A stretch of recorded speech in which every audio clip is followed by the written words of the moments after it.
तर खातेवाटपानंतर आता पालकमंत्री पदावरून महायुतीमध्ये चढाओढ. रायगडच्या पालकमंत्री पदासाठी आदिती तटकरे आणि गोगावलेंमध्ये वाद. तर वरिष्ठ माझ्या रूपानं जिल्ह्याला न्याय देतील, पालकमंत्री पदाच्या प्रश्नावर भरत गोगावलेंचं उत्तर. या वेळेला पालकमंत्री पदाचा निर्णय जो आहे तो झालेला आहे का? मुख्यमंत्र्यांशी आणि उपमुख्यमंत्र्यांशी तुमची चर्चा झालेली आहे का? चर्चा झालेली आहे, ते योग्य निर्णय घेतील असं मला वाटतंय. बीडच्या पालकमंत्री पदावरून ही मुंडे बंधू भगिनींमध्येच रस्सीखेच होण्याची शक्यता आहे. कारण पंकजा मुंडेंकडे पर्यावरण खातं, तर धनंजय मुंडे अन्न आणि नागरी पुरवठा खात्याची धुरा सांभाळणार आहे.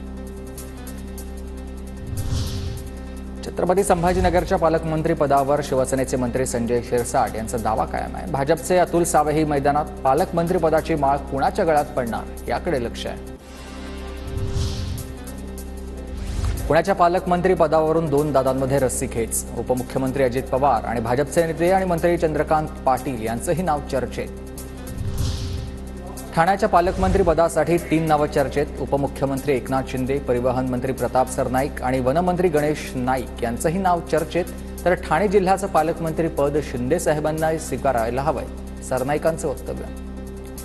सरनाईकला पालकमंत्री पदाची गरज नाही आहे, कारण शिंदेसाहेबांनी एवढं मोठं खातं दिलेलं आहे. शिंदेसाहेबांनी ह्या जिल्ह्याला एक उच्च पातळीवर घेऊन गेलेले आहेत. पण ठाणे जिल्ह्याचं पालकमंत्रीपद त्यांनी स्वीकारून सुविधा प्राप्त करून द्यावा अशी माझं मन मला सांगतं.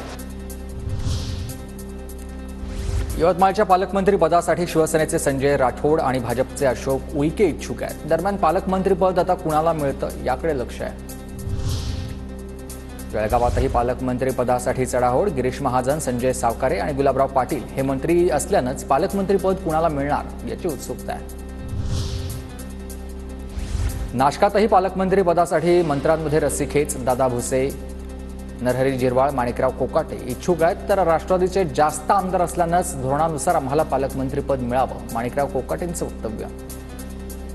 पदावर आमचा दावा आहे राष्ट्रवादी काँग्रेस पक्षाचा. आमचे 7 आमदार आहे आणि नियमाप्रमाणे धोरणाप्रमाणे ज्यांचे आमदार जास्त आहेत त्यांना पालकमंत्रीपद त्या जिल्ह्याला देतात असा नियम आहे. साताऱ्याच्या पालकमंत्री पदासाठी शिवसेनेचे शंभूराज देसाई, भाजपचे शिवेंद्रराजे भोसले, जयकुमार गोरे आणि राष्ट्रवादीचे मकरंद पाटील इच्छुक.